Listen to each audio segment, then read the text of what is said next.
परशुराम जी और महर्षि कर्ण का संधि के लिए अनुरोध।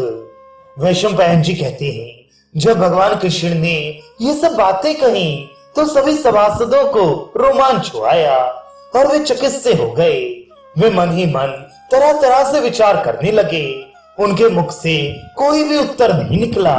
सब राजाओं को इस प्रकार मौन हुआ देख उस सभा में बैठे हुए महर्षि परशुराम जी कहने लगे, राजन, तुम सब प्रकार का संदेह छोड़कर मेरी एक सत्य बात सुनो। वह तुम्हें अच्छी लगे तो उसके अनुसार आचरण करो। पहले दंभोद्भव नाम का एक सार्वभौम राजा हो गया है।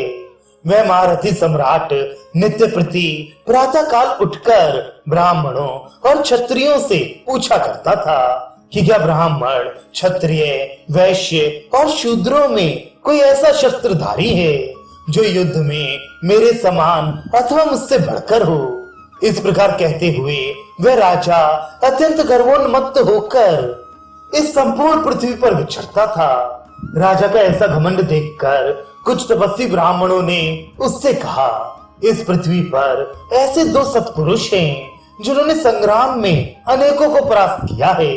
उनकी बराबरी तुम कभी नहीं कर सकोगे। इस पर उस राजा ने पूछा, वे वीर पुरुष कहाँ हैं? उन्होंने कहाँ जन्म लिया है? वे क्या काम करते हैं और वे कौन हैं? ब्राह्मणों ने कहा, वे नर और नारायण नाम के दो तपस्वी हैं। इस समय वे मनुष्य लोक में ही आए हुए हैं। तुम उनके साथ युद्ध करो। वे गंधमादन पर्वत पर बड़ा ही घोर और अवर्णनीय तप कर रहे हैं। राजा को यह बात सहन नहीं हुई। वह उसी समय बड़ी भारी सेना सजाकर उनके पास चल दिया और गंधमादन पर जाकर उनकी खोज करने लगा। थोड़ी ही देर में उसे वे दोनों मुनि दिखाई दिए।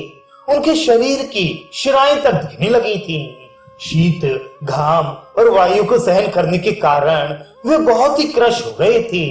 राजा उनके पास गया और चरण स्पर्श कर उनसे कुशल पूछी।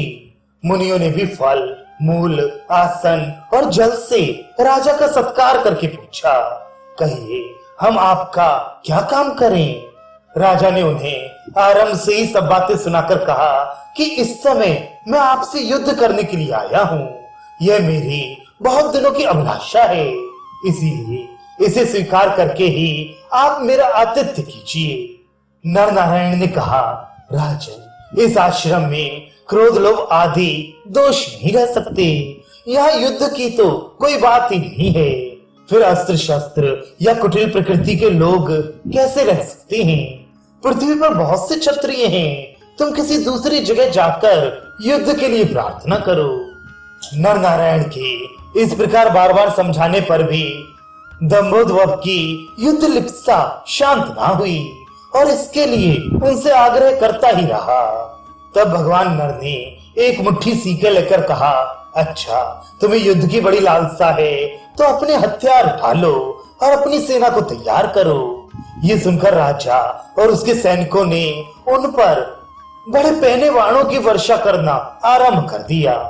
भगवान नर ने एक सीख को अमोघ अस्त्र के रूप में परिणित करके छोड़ा।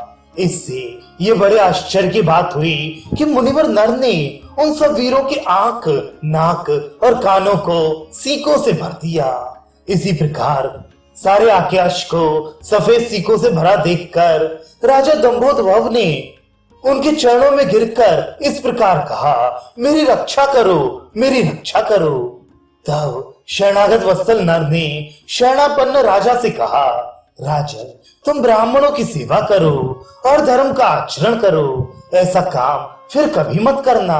तुम बुद्धि का आश्रय लो और लोभ को छोड़ दो तथा अहंकार शून्य, जितेंद्रिय, क्षमाशील, मृदु और शांत होकर प्रजा का पालन करो। अब भविष्य में तुम किसी का अपमान मत करना। इसके बाद राजा उन मुनीश्वरों के चरणों में प्रणाम कर अपने नगर में लौट आया और अच्छी तरह धर्मानुकूल व्यवहार करने लगा। इस प्रकार उस समय नर ने ये बड़ा भारी काम किया था। इस समय नर ही अर्जुन है, अतः जब तक वे अपने श्रेष्ठ धनुष गांडीव पर बाण न चढ़ाएं, तभी तक तुम मान छोड़कर अर्जुन की शरण ले लो। जो संपूर्ण जगत के निर्माता, सबके स्वामी और समस्त कर्मों के साक्षी हैं, वे नारायण अर्जुन के सखा हैं। इसलिए युद्ध में उनके पराक्रम को सहना तुम्हारे लिए कठिन होगा। अर्जुन में अगणित गुण हैं और श्री कृष्ण तो उससे भी बढ़कर हैं। कुंती पुत्र अर्जुन के गुणों का तो तुम्हें भी कई बार परिचय मिल चुका है। जो पहले नर और नारायण थे, वही इस समय अर्जुन और श्री कृष्ण हैं। उन दोनों को तुम समस्त पुरुषों में श्रेष्ठ और बड़े वीर समझो।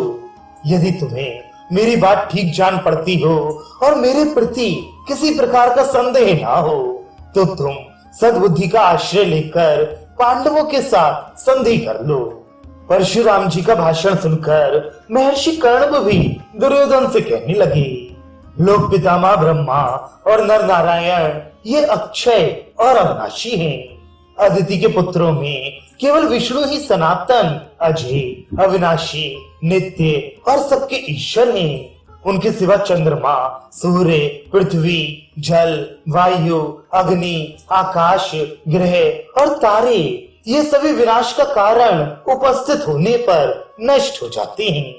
जब संसार का प्रलय होता है तो ये सभी पदार्थ तीनों लोकों को त्याग कर नष्ट हो जाते हैं और सृष्टि का आरंभ होने पर बार बार उत्पन्न होते रहते हैं। इन सब बातों पर विचार करके तुम्हें धर्मराज युधिष्ठिर के साथ संधि कर लेनी चाहिए, जिसे कौरव और पांडव मिलकर पृथ्वी का पालन करें।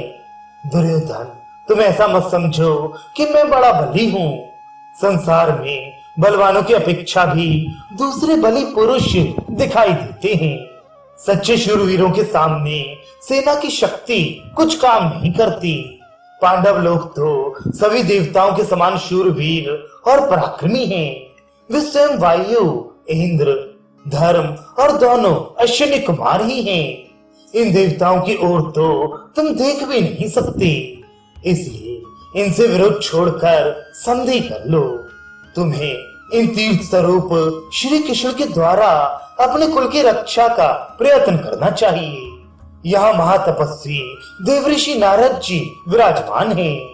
ये श्री विष्णु भगवान के महात्म्य को प्रत्यक्ष जानते हैं और वे चक्र गदाधर श्री विष्णु ही यहाँ श्री कृष्ण रूप में विद्यमान हैं।